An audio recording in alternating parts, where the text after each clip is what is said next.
Hoon saw him at the gate, and his feet stopped before he could decide to stop them. 10 years across a terminal. The only man Hoon had ever loved, halfway down the concourse in a charcoal coat with his eyes on a phone, walking toward him at an easy, unhurried pace, taking his time with a flight he was in no hurry to catch. Hoon stood there in his captain's uniform with his crew bag at his side and could not move. Then, the scent. Bigger than the small, involuntary scent Leek Hoon had hidden in galleys at 24, around the Alpha he had walked away from. The full thing. Tea and smoke, and something warmer underneath. The same one Hoon had walked away from in his old studio in Rogers Park, walking past him now in a public airport like nothing had ever happened. Their coats brushed. Jack did not slow. He did not turn his head. He passed Hoon with his face deliberately blank, eyes ahead, and Hoon could see he was holding it blank on purpose, and understood that Jack had seen him from across the concourse and had decided not to look before the distance even closed. That was worse than being unseen. Before we dive in, let me know in the comments where you are watching from. Now back to the story. Hoon was 34 years old and he flew the same route he had served drinks on at 24. He had paid for flight school himself, every dollar of it, exactly as he had said he would. It had taken longer than planned because the missed purser cycle had cost him most of the year he thought he was buying. He had not minded. The slowness had been the point.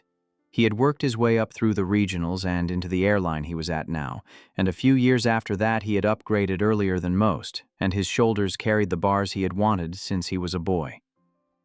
The night the bars had been settled onto his shoulders at a small ceremony for new upgrades, alone in his apartment with a beer in his hand, he was not drinking. He had thought about Jack for a long time. He had thought about Jack the day his license cleared, too. And the morning of his first solo, sitting in the little plane with the engine warming, he had thought, "You are not here. And I am doing this anyway." And he had taken the airplane up by himself. The spreadsheet was retired. He had updated it through flight school all the way down to 0, and then he had kept updating it for a while afterward out of habit. Eventually, he had let the file go cold. He could not bring himself to delete it. He lived in a one-bedroom in Lincoln Park, in a building old enough to have character and new enough to have working windows. He paid his own mortgage. He bought his own groceries.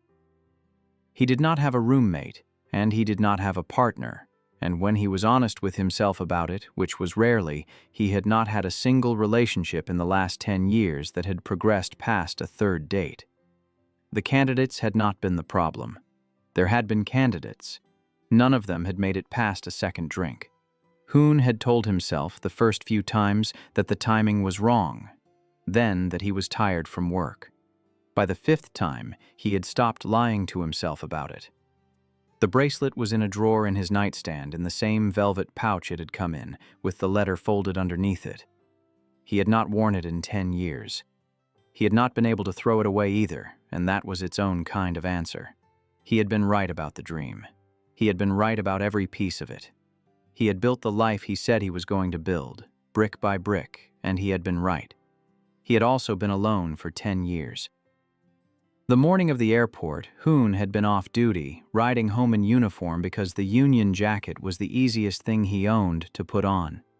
He had walked off his flight and was crossing the concourse toward the crew lounge when his eyes had picked Jack out of the moving crowd and his entire body had gone wrong. Hoon stood in the middle of the concourse for a second after Jack passed him, and then he started walking, and then he was running. He did not run fast.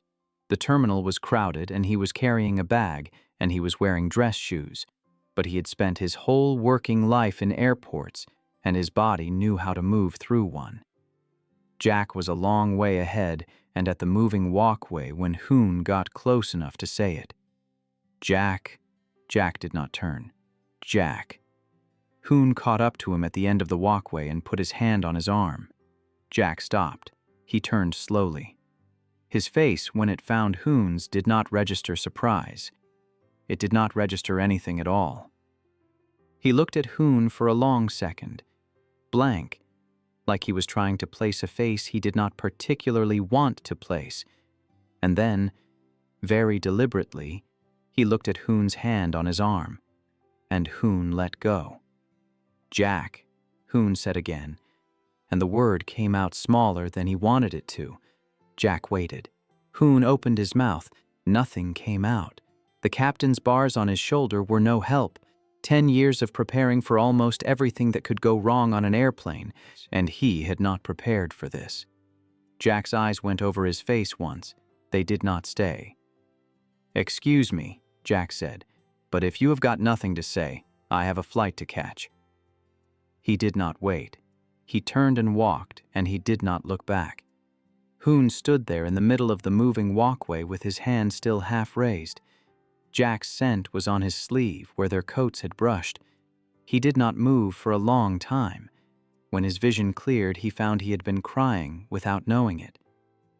He wiped his cheek with the back of his hand and walked slowly toward the crew lounge. Jack got on the plane to LaGuardia and sat in first class with his laptop open, and the screen did not turn on for the first hour of the flight because he had not pressed the button.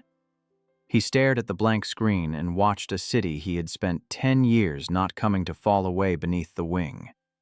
The deal in Chicago was the reason he was on this plane.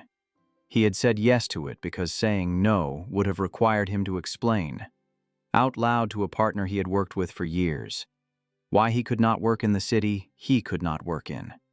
The explanation involved a flight attendant he had walked away from when he was 27, and Jack did not have the vocabulary for that conversation. So he had said yes. He had flown into O'Hare for the first time in years. He had finished the work and gotten back to the airport early and walked the entire length of the concourse to clear his head before his return flight. And somewhere near the gate he had seen a man in a captain's uniform standing very still, and he had recognized him from a long way off. He had recognized the line of his jaw. He had recognized the set of his shoulders. He had recognized the fact that Hoon at 34 had grown into the man. Hoon at 24 had been almost, but not quite, and the recognition had been instant and physical, and Jack had not slowed down. He had told himself by the next gate over that he was not going to do this in an airport. He had told himself by the gate after that he had imagined it. Then Hoon had said his name behind him, and Jack had stopped because his body had stopped him before his mind got a vote. The flight attendant came by. Jack ordered water he did not drink. He closed the laptop without looking at the screen and put his head against the window, and he did not let himself think about the look on Hoon's face for the rest of the flight, because if he started, he was not going to be able to stop.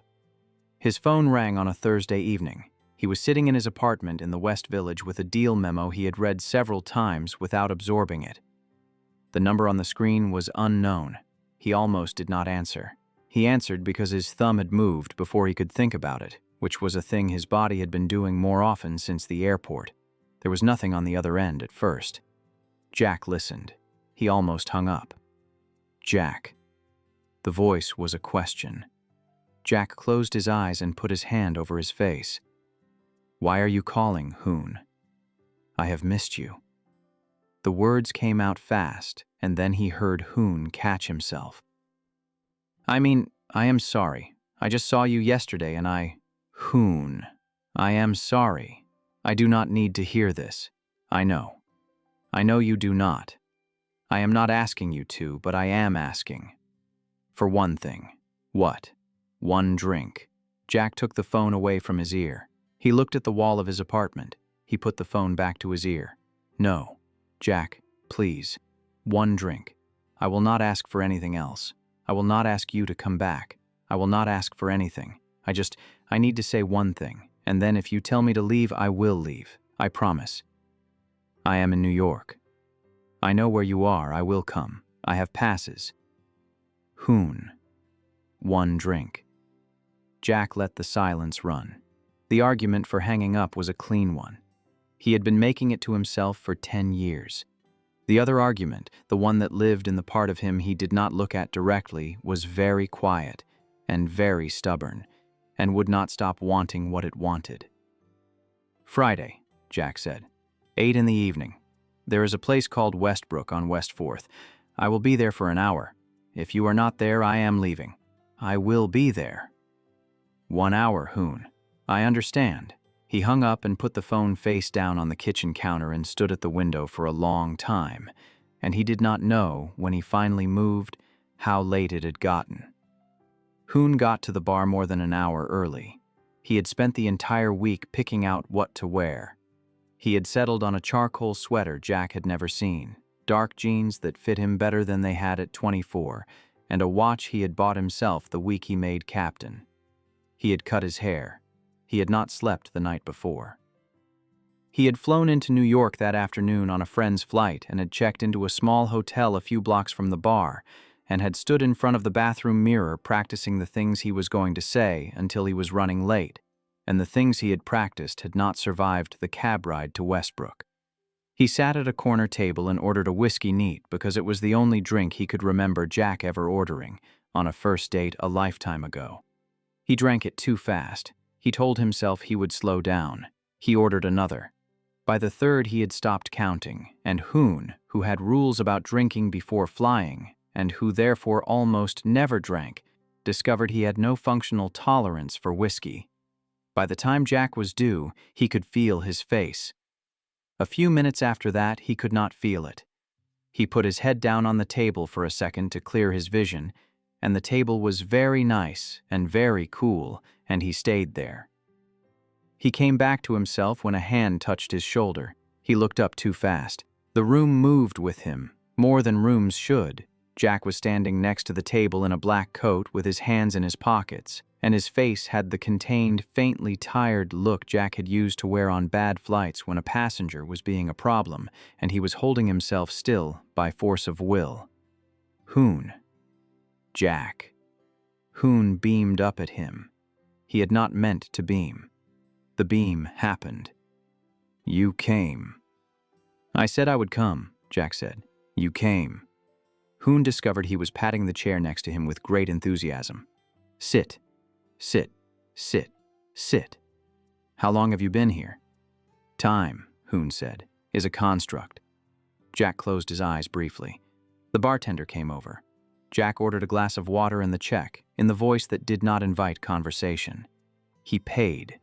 He watched Hoon, sitting across from him, try to focus on his face and fail by an inch on either side. I dressed up, Hoon told him. For you. Look. He gestured at his own sweater with both hands like he was presenting a prize. He nearly took out his water glass. I see that, Jack said. I cut my hair. I noticed. It cost $40, the haircut, which is ridiculous. Hoon paused, considering. You are still very handsome. Jack put a hand over his face for a second. When he took it away, he was almost smiling. He did not let it land. We are going outside, Hoon. Why? Because you need air. I need you. Hoon paused. I mean, air. I need air. Yes, air. Jack stood up. He put a hand under Hoon's arm and lifted, and the lifting was not a request. Hoon, on his feet, discovered the room had developed angles he had not noticed before. Jack steered him toward the door, steady, like he had walked drunker clients out of worse bars. The cold air on West 4th hit Hoon in the face, and he laughed. It is cold, Hoon announced. It is January in New York, Jack said. You smell good. Hoon. You really do, though.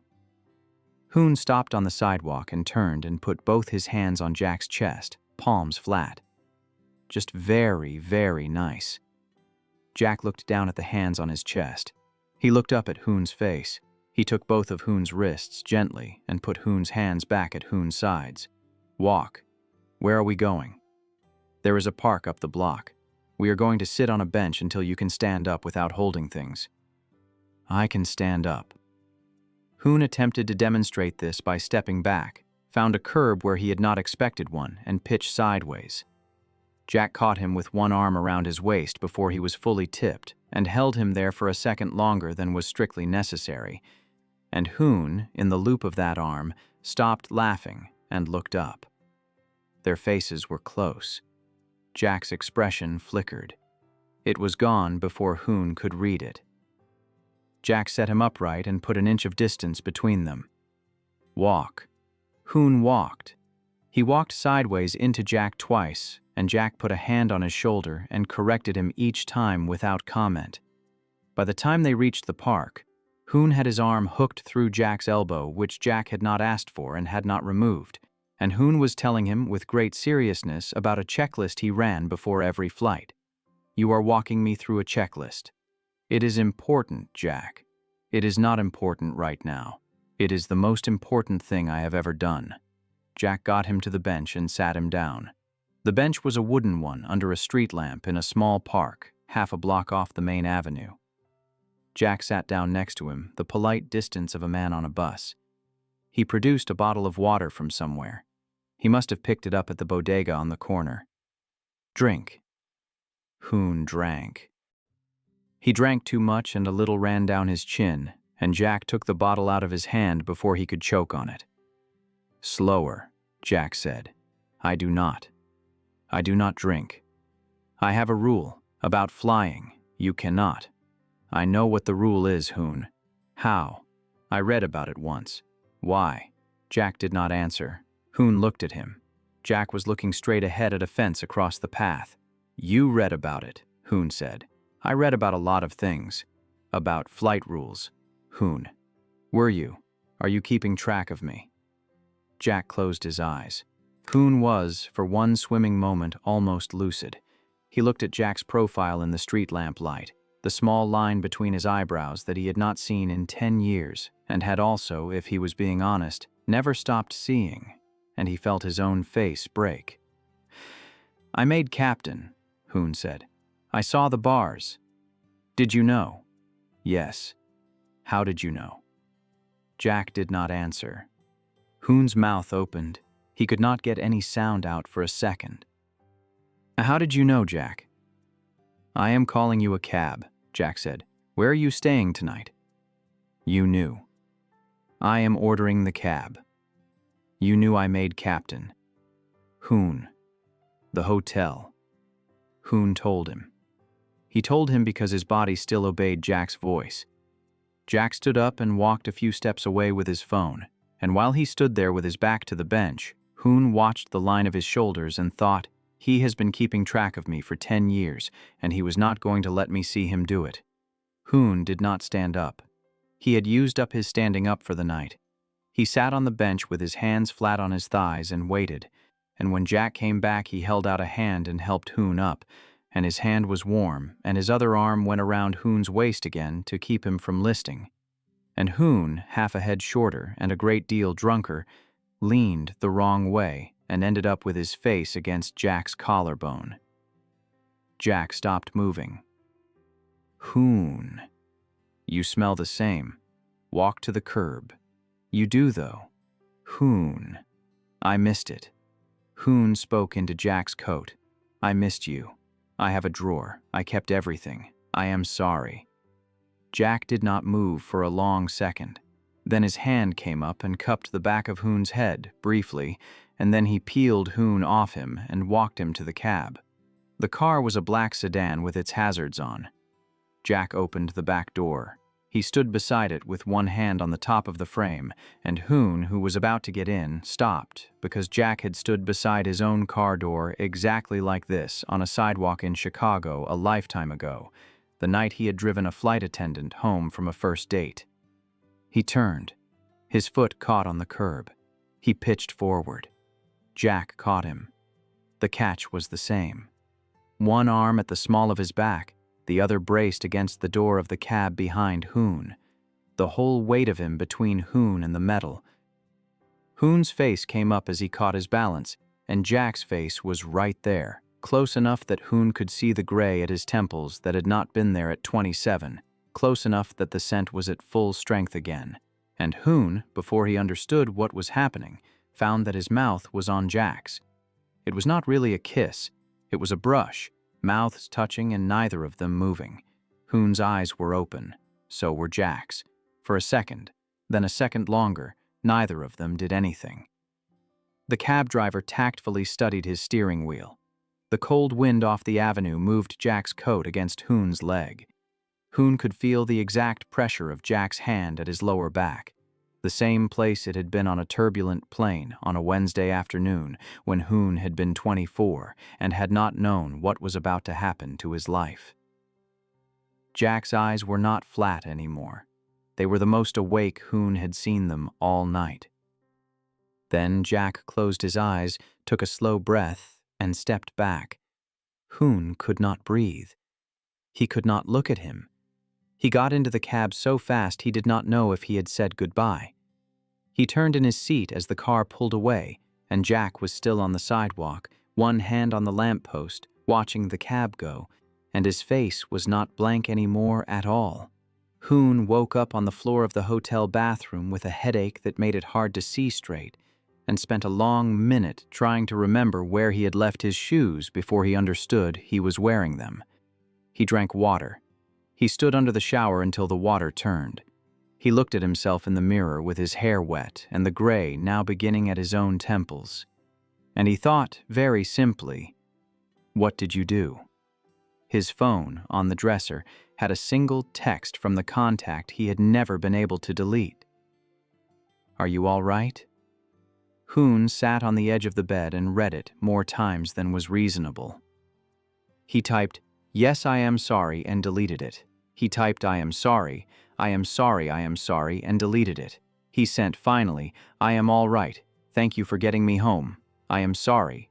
3 dots appeared. They went away. They came back. They went away again. They came back. "Get some water." He read it twice. He set the phone face down and went to get more water. He did not hear from Jack for days. He did not text first. He flew home Saturday morning, and the flight was the smoothest he had flown in a year. And when he landed back in his own city, in his own uniform, he sat in the empty cockpit for a long time after the rest of the crew had gone, and he did not know why he did not want to leave.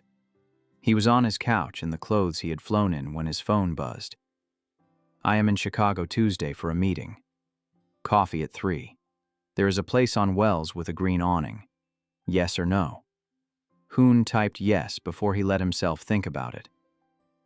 The shop on Wells had a green awning and small wooden tables and an espresso machine loud enough to mean the room had purpose. Hoon got there early. He had on a coat that fit him properly and shoes that were not cheap and a neutral face he had practiced in the mirror at home for a long time before leaving. Jack came in on time. He was in a sweater Hoon recognized, the gray-blue one Hoon had seen on the first date, 10 years older now and softer at the cuffs. He ordered black coffee. He sat down across from Hoon. He did not smile. He did not frown. "How are you?" Jack said. "I am all right." "Headache. Gone?" "Good." He drank his coffee. Hoon waited. He had decided in the cab on the way over not to be the first one to speak. "I wanted to apologize," Jack said. "You." "What?" "For Friday. I should not have agreed to the bar. I knew it was a bad idea. I went anyway. And you were." He stopped. "You were in no condition to have the conversation you came to have. I should have known that going in. I knew when I said yes on the phone that you were nervous. I knew you were going to overdo it. I let you anyway because I was." He did not finish. "Because you were what?" "Curious. Jack. I have not done this in 10 years. "Done what?" "Sat across a table from someone I—" He did not finish that one either. Hoon looked at his hands on the cup. The hands were steady. The steadiness was a thing Jack was producing on purpose, and Hoon, who had spent 10 years remembering Jack's hand at the small of his back on a turbulent plane, recognized the discipline. "I do not know what you want from me, Hoon," Jack said. "I want you to tell me, plainly." "I do not know." "Then we should not be having coffee." "That is not what I meant." "What did you mean?" Hoon put his hands flat on the table. "I meant I do not know yet. I meant give me a chance to find out." Jack was quiet. "I do not know if I have it in me, Hoon." "I know. I am not the same person." "I know. You are not either." "I know." Jack looked at him. He did not look away this time. Tuesdays, he said. I am back and forth between New York and Chicago for the foreseeable future. Tuesdays I can do. Coffee. Talking. I am not promising more than that. Are we clear? We are clear. I want to be clear.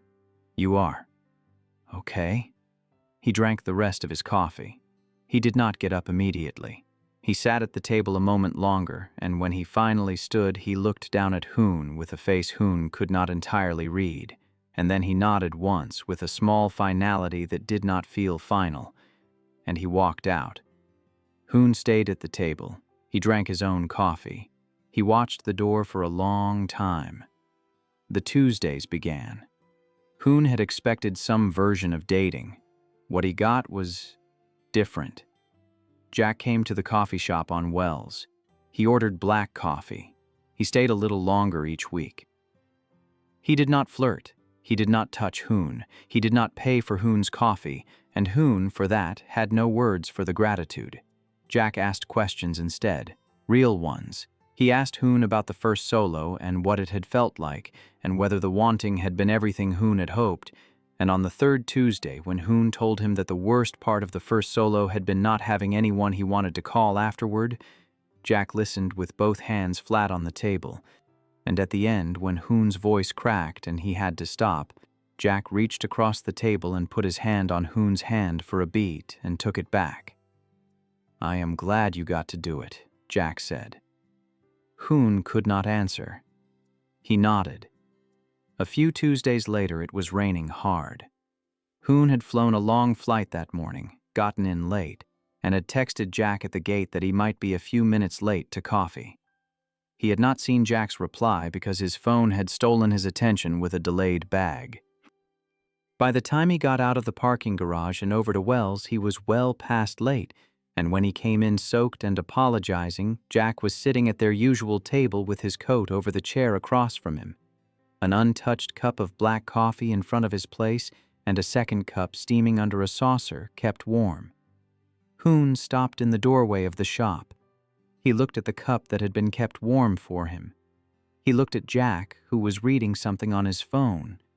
Calm, unrushed. Jack had not been timing Hoon's arrival. Jack would have sat there for as long as Hoon needed him to sit there. You waited, Hoon said. Yes. You did not have to. Jack looked up. I know. Hoon sat down. He drank the coffee. Jack had ordered it black with 1 sugar, exactly how Hoon liked it, and Hoon had not had to ask. Hoon had spent 10 years taking care of himself, briskly, on his own, and he sat across from Jack now with a cup of coffee a man had kept warm for him in a shop on Wells, and his shoulders dropped half an inch. He had not known he was holding them. He did not say anything about it. He drank his coffee. Jack did not point it out. A few weeks into the Tuesdays, Hoon flew through a bad weather system on the way home, and the system had ridden him hard the whole way down. He got back that night to his apartment in Lincoln Park and stood in the kitchen for a long minute with his uniform jacket still on, because the act of taking it off felt like more decisions than he could make. He had not eaten. He had not thought about what to eat. He was looking at the inside of his own refrigerator without seeing it when his buzzer went off. It was not the night Jack was supposed to be in Chicago. Hoon hit the intercom on muscle memory. It is me, Jack said. Hoon let him up. He met him at the door because he did not know what else to do, and Jack was standing in the hallway in a coat Hoon did not recognize with a paper bag in one hand and a small paper sack of groceries in the other, and the look on his face was not the careful one from coffee. I saw the weather map, Jack said. Jack. I called the airline. They confirmed your flight landed. I wanted to be sure. Jack. You do not have to say anything. He held out the paper bag. Soup, he said. From the place on Lincoln. Not the fancy one, the other one, and bread. And I do not know what you have in the kitchen, so I got some basics. Hoon could not speak. I am not going to stay, Jack said. I wanted to drop this off. I will go. Hoon stepped back from the door. Come in. Hoon. Come in, Jack. Jack came in. He set the bag on the kitchen counter. He took off his coat without being asked. Easy, settled, and Hoon did not say anything about that either. Jack heated the soup on the stove. He cut the bread. He poured Hoon a glass of water. He put a bowl in front of Hoon at the small kitchen table and sat down across from him with nothing in front of himself, and he watched Hoon eat. "You are watching me eat," Hoon said. "I am. That is creepy. I have been told." Hoon ate. The soup was good. He had not realized how hungry he was until he had taken the second spoonful. He ate the whole bowl and a piece of bread, and another piece, and Jack got up and refilled his water glass without being asked. "You are not going to fix anything," Hoon said eventually. "Huh, are you?" Jack looked at him. "Tonight." "Yes." "No," Jack said. "I am not going to fix anything tonight. I brought you soup." "Okay." "Was that wrong?" "No," Hoon said. "It was not wrong." He looked at his empty bowl. "I would like for you to stay," he said. "If you want to. Just to be here. Not for, you know." "I know. I am tired." "Sleep then. I will let myself out. Stay." Jack looked at him for a long second, and then he nodded once. Hoon went to bed. Jack washed the dishes. Hoon could hear him in the kitchen, the small, quiet sounds of a person handling someone else's plates carefully, and the sounds were the last thing Hoon registered before he went under. When he woke later in the night to use the bathroom, his apartment was dark. His coat was on a hanger, he had not put it on. The kitchen was clean. There was a glass of water on the nightstand he had not set out, and a folded note next to the glass. "Drank the rest of the milk. Will replace Tuesday. Sleep well. Jamie." Hoon sat on the edge of the bed in the dark with the note in his hand for a long time. A Tuesday came when Jack walked into the coffee shop with a different posture. Hoon registered it before Jack had sat down. Jack had been on a call. He had been a few minutes late. He sat down too fast, and he was talking too fast, like he had been rehearsing on the sidewalk before he came in. "I have to ask you something."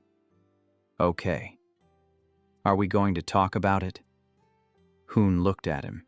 He had been waiting for it. He had been hoping in the back of his head that they could keep doing the coffee and never have the conversation, that they could circle the wound until it scarred over on its own. "Yes," Hoon said, "I want to." "Not here." Jack nodded. "My place. Tonight. I am at the Drake. 8. 8.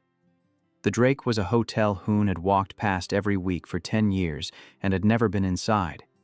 He stood in the lobby a few minutes early in his coat, and Jack came down to meet him. They went up together. Jack had ordered tea up from room service. He poured 2 cups at a small table by the window. He sat at one end of a small couch. He gestured to the other end. Hoon sat. "Okay," Jack said. Hoon held the cup of tea in both hands and looked at the steam. "I was not wrong," Hoon said. "I want to say that first." "I know you do." "I am going to say it anyway. I was not wrong. I do not regret what I did. I needed to do it the way I did it. The school, the savings, all of it. I am the pilot I am because I paid for it myself. I have to keep that. Okay. But the way I broke up with you was wrong." Jack did not speak. He waited. "I did not even fight," Hoon said. "I told you it was over and I let you walk out the door, and I told myself that was integrity. And then I sat on the floor of my apartment and cried for a week. I told myself I was choosing the dream. I was. But I was also choosing not to ask you for anything I did not already have a way to pay back. I had a script for what kind of person I was supposed to be. I did not let you out of the script, Hoon. I should have asked you to wait." The silence after that was very long. "I would have," Jack said. "I know you would have. You did not." "I did not." Hoon set his tea down. His hand was unsteady. He pressed both palms into his knees to hold them still. "I told myself I was protecting the dream. I think I was protecting the part of myself that had only ever known how to do everything alone. I was scared that if I let you carry one piece of it, I would not know who I was anymore. I am sorry." Jack looked at the window. He looked at the dark city outside. He did not look at Hoon. I have something to say too. Okay. I am going to start with the thing I have been wanting to say for 10 years, and then I will get to the part where I am sorry. Because if I do it the other way around, I am not going to say the first part. Okay. Jack took a breath. When he spoke, his voice was even, but it was even on purpose. I have been angry at you, he said, for 10 years. Not the whole time. Most of the time it was missing you. But underneath the missing you, yes. I have been angry. You did not even try, Hoon. You did not ask me to stay. You did not ask me to wait. You did not ask me to come back in 6 months and try again. You decided what was good for both of us and you let me walk out the door, and I had no say in any of it. I have been angry about that for 10 years and I am still a little angry about it now. I want you to know that. I am not telling you to make you feel worse. I am telling you because if I do not tell you, this does not work. Hoon could not breathe for a second. Okay, he said. I needed to say it. You needed to say it. Now I am going to say the other part. Okay. Jack looked at his hands. I was wrong at the kitchen table, not about the money. The money was fine. The money was a thing I had and you needed, and a person in love offers what he has. I was wrong about what I heard you say. You were telling me what you needed, and I heard pride. I heard a man being needlessly proud about $30,000. I did not hear the actual thing you were telling me, which was that you were trying to keep being a person you could recognize. I made it about the money because the money was the only thing I knew how to do. I am sorry for that. He stopped. I have thought about that night a lot. The thing I keep landing on is that you were already trying to tell me, and I was already not listening, and if I had asked you one more question instead of offering $1 more, we might have ended that night differently. I do not know that, but I think about it. Jack. Let me finish. Okay. I did not handle the breakup well either. I walked out. I did not call. I did not write. I let you go because I was angry and I thought the anger meant I was done. The anger was about 3 days. The rest of it was something I do not have a word for, and I have spent 10 years not finding one. I missed you, Jack said, for 10 years. I want you to know that. Hoon could not look at him for a second. He looked at the cooling tea instead, and then at his own hands, and then he made himself look at Jack. I am sorry, Hoon said. I am sorry I did not give you a chance. I am sorry I decided for you. You are right. I did not even ask you. I made you stand there in my kitchen and watch me end something you had not done anything to deserve ending, and I let you walk out the door and I told myself I was being noble, and I was not. I was being a coward. I was. I was scared and I made it look like principle, and you have had 10 years of being angry at me for that, and I deserve all of it. I want you to be angry. I want you to be angry until you are not. I am not going to ask you to put it down before you are ready. Hoon, I missed you too. I missed you the whole time. But I am not going to lead with that, because that is the easy thing to say. The hard thing to say is that I did this to us and I am the reason you have spent 10 years angry, and I know it. Jack did not answer for a long second. He looked at Hoon. Hoon looked back, and Hoon could see on Jack's face something he had not seen in 10 years and had not known how badly he had needed to see. Jack was not holding it together on purpose anymore. He was just sitting there in front of him, with all of it on his face. Jack held out his hand, palm up, on the couch between them.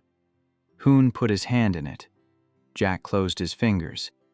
They sat like that for a long time, not speaking, not moving, with their hands folded between them and the city dark outside the window, and at some point both cups of tea had gone cold and neither of them had noticed. The first kiss took weeks. Jack put the grudge down in pieces. Hoon could not see him doing it most of the time, but he could see the result. The careful tone in Jack's voice on the early Tuesdays softened. The pause before Jack let himself laugh at one of Hoon's jokes shortened. The night Jack reached across a diner table and took a French fry off Hoon's plate without asking, easy, automatic, Hoon understood that another piece had been put down. Jack did not announce these things. Hoon did not point them out. Jack was forgiving him on his own time, the way he did everything, and Hoon, who knew exactly how long he had owed this forgiveness, did not push for it to come faster. Hoon flew his routes. Jack flew between New York and Chicago. The Tuesdays continued, and then the Tuesdays grew. A Tuesday became a Tuesday and a Friday. A Friday became a Friday and Saturday morning at a diner where they read the paper across from each other and did not always talk. Jack started picking Hoon up from O'Hare on the nights Hoon flew in late. He did not announce it. Hoon would walk out of the crew exit in his uniform, and Jack would be at the curb in a rental car with the heat running and a cup of coffee on the dashboard, black, 1 sugar, and Hoon would get in, and they would drive to Lincoln Park without speaking, and Hoon would feel, by the time they got to his block, that he had set down a weight he had been carrying for so long he had forgotten it was a weight. Jack did not pay for everything. They split the check the first time without discussion, and the second time, and the third, and on a Tuesday at a small Italian place on Halsted, when Hoon caught the waiter's eye to ask for the bill, and Jack said very quietly, "Can I get this one?" As a thing, not as a fix. Hoon looked at him for a long second and said, "Okay." Jack paid. Hoon walked out onto the sidewalk and let it be a normal thing. A Tuesday in March, Hoon canceled coffee. He had a check ride coming up and his sleep had been bad, and he sent the text that morning at 6 saying, "I cannot do today. I am sorry," and he braced for the reply because his body still expected, in some old animal place, that canceling was the thing that ended things. Jack texted back 2 minutes later, "Okay, take care of yourself, see you next week." That was the whole text. Hoon read it 3 times. He sat in his kitchen with the phone in his hand and his coffee getting cold and understood, slowly, that Jack had not pushed. Jack had not asked if he could help. Jack had not offered to come over with food. Jack had read what Hoon had said and had taken it at its word. Hoon put the phone down. He drank his coffee. He went and flew his check ride and he passed it. There was a Friday in the early summer when it almost surfaced. They were at a small place in the West Loop, splitting a bottle of wine because Hoon had 2 days off and Jack had taken the late train up. Hoon was telling him about an old layover in Frankfurt, a story Hoon was halfway through before he realized when in his life it had happened. He stopped mid-sentence. The math was easy. The Frankfurt layover had been 5 years into the 10 years. "What?" Jack said. "It was. I am sorry. The story is from a few years ago." "Okay. From the while we were not." Jack looked at him. "From the 10 years, he said. "Yes." There was a beat. Hoon could feel the temperature of the table change. Jack picked up his wine glass. He looked at it. He set it down. "Tell me the rest of it." "Jack, tell me the rest of the story, Hoon." "Are you sure?" "I am asking. Tell me about Frankfurt." Hoon told him. He did not tell it well at first. He told it like a man waiting to be interrupted, watching Jack's face, ready to apologize. Jack did not interrupt. Jack ate his pasta and listened and asked one question about the layover hotel and laughed at the part where Hoon was supposed to laugh.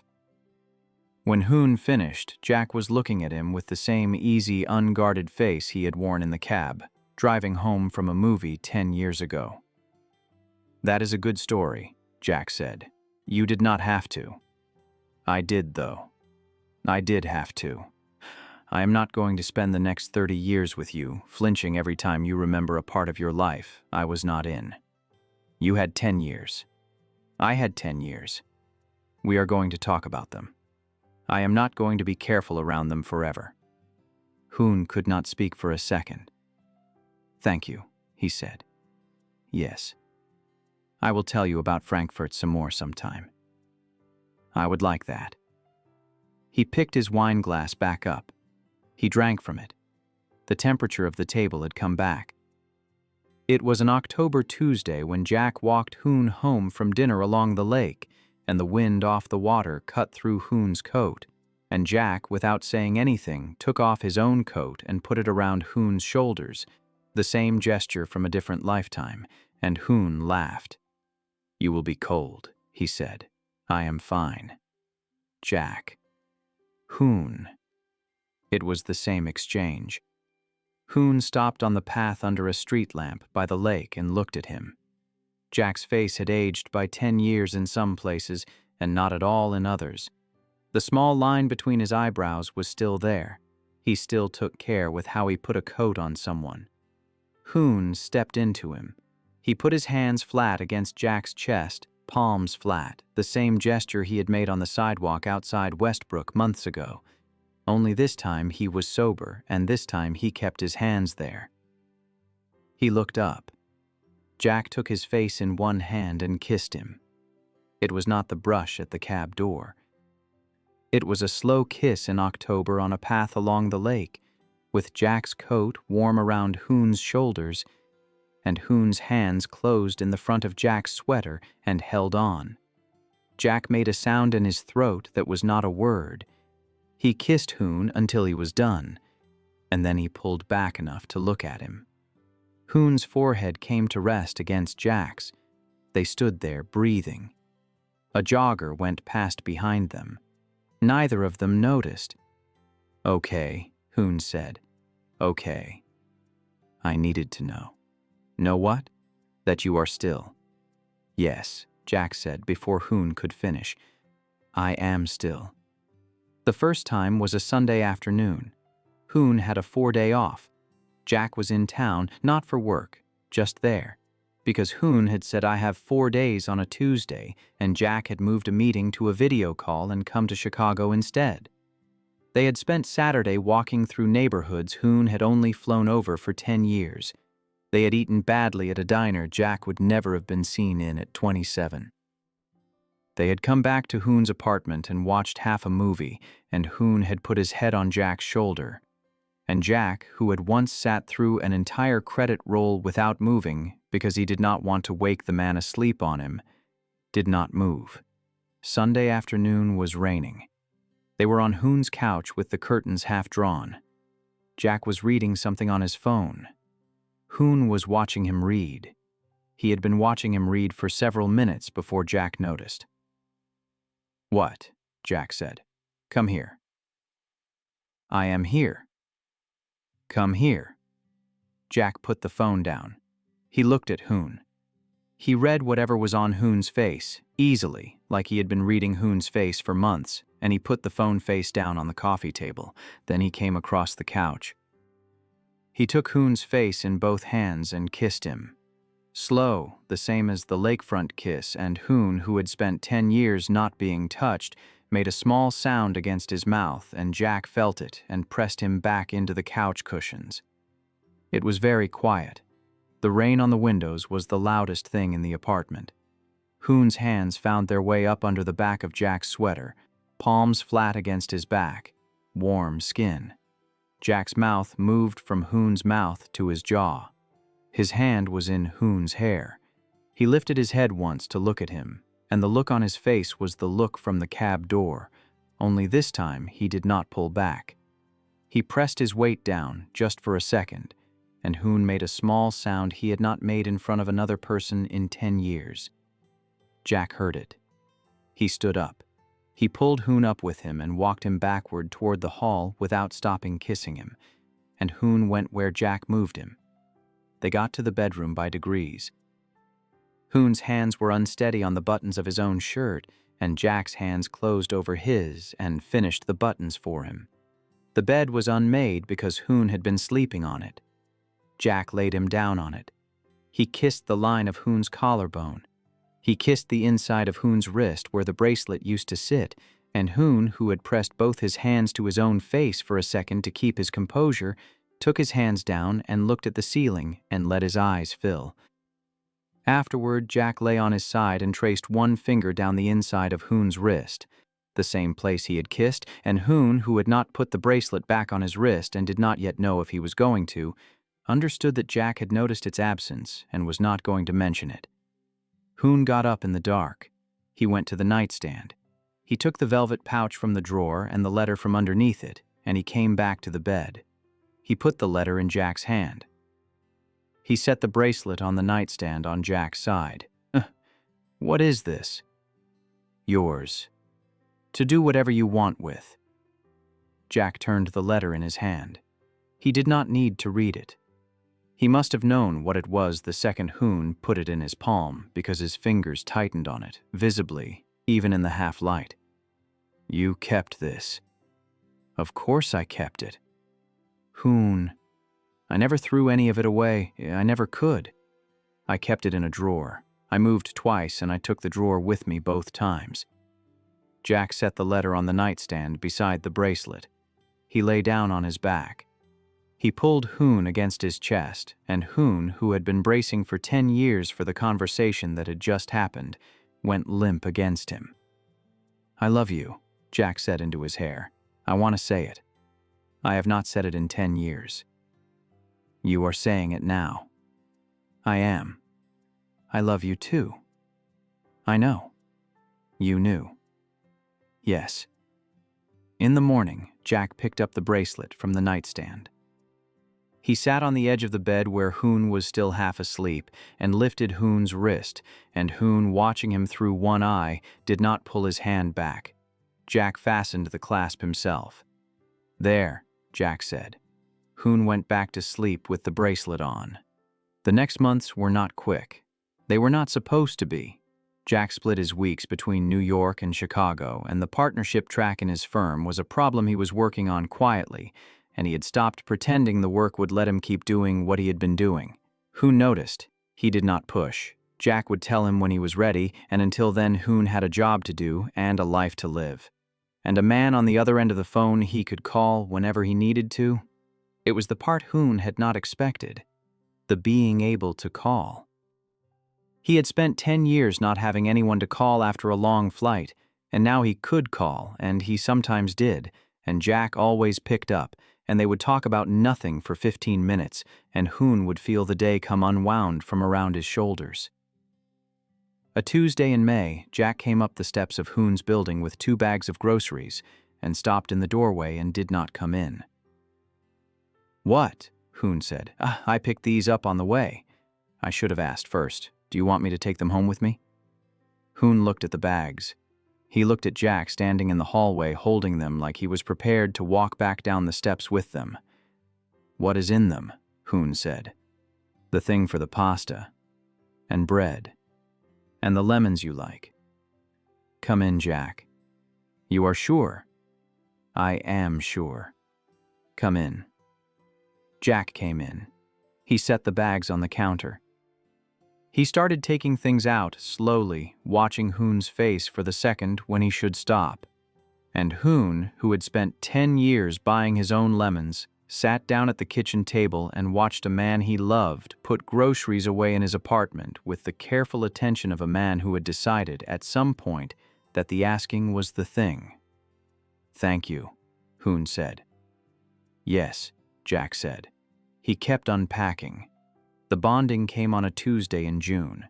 Neither of them had planned it, or both of them had separately in the quiet months since the hotel when they had been thinking about it without saying so. They had had small disagreements, the kind a couple has when they are getting used to each other again, none of them about handling, none of them about money. Jack had asked twice whether he could do something, and the asking had been clean enough that Hoon had said yes the first time and no the second time. And Jack had heard both answers without protest. Jack was in Chicago for a long stretch on a closing. Hoon was off rotation for a few days, a rare alignment of their schedules. They had cooked together the night before, badly, and had gone to sleep tangled in the same bed in Hoon's apartment, and they had woken up late, and when Hoon came out of the shower, Jack was sitting on the edge of the bed in pajama pants and nothing else, looking at him with the same private look he had given him in private for months, and Hoon stopped in the bedroom doorway with the towel around his shoulders. What? Hoon said. Nothing. Jack. I want to say something. Okay. Jack took a breath. I do not have everything figured out, he said. New York is a problem. The partnership track is a problem. I do not know yet what either of those is going to look like with you in Chicago and me in 2 cities. I am working on it. I do not have it solved. I know. I do not need to have it solved to want what I want. Okay, what I want is you. I want to bond with you. I want to do this for the rest of my life with you and figure out the rest as it comes." The room went very quiet.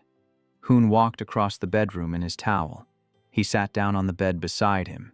He looked at Jack's face for a long second. "You are sure?"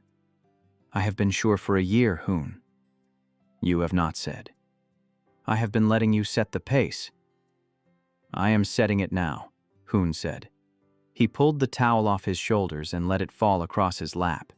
He turned his head and tipped it deliberately to the side, baring his neck, the side where the scent gland sat just below the line of his jaw.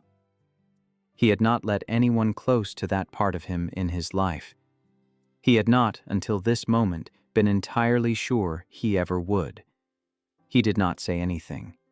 Jack stopped for a second. Then he moved. He crossed the bed and took Hoon's jaw in one hand and tilted his head back further. His other hand went flat against the back of Hoon's head, holding him steady. Hoon felt Jack's breath at his neck, warm, and then Jack's mouth, and then the careful pressure of teeth, and then the bite. There was a moment of bright sting. It passed almost immediately. What replaced it was not pain. It was Jack. Hoon could feel him on the inside, suddenly, all at once, a presence that had not been there before and now was. And Jack, against his neck, made a low sound he did not seem to have meant to make, and his arm around Hoon's back tightened. The bond settled. Hoon could feel him. He could not have put it in words. Jack's attention was on him, complete and steady. Jack was relieved. And underneath both of those, very quietly, Jack had been waiting for this for a long time. Jack lifted his head from Hoon's neck. He looked at the small mark he had left there. He pressed his palm over it gently. "Hi," Jack said. "Hi. You all right?" "Yes," Hoon said. His voice was thicker than he had intended. He cleared it. "I am all right." Jack pulled him against his chest and Hoon let himself fold against him, and they stayed like that on the edge of the bed for a long time, not moving, not needing to. "You can feel me." "Yes," Hoon said, "and I can feel you." "What does it feel like?" Jack did not answer for a second. "Like I have been carrying something heavy for a long time," he said, "and I just put it down." Hoon closed his eyes. The end. Thank you for listening. If you enjoyed the story, tell me your thoughts in the comments. I would love to hear from you.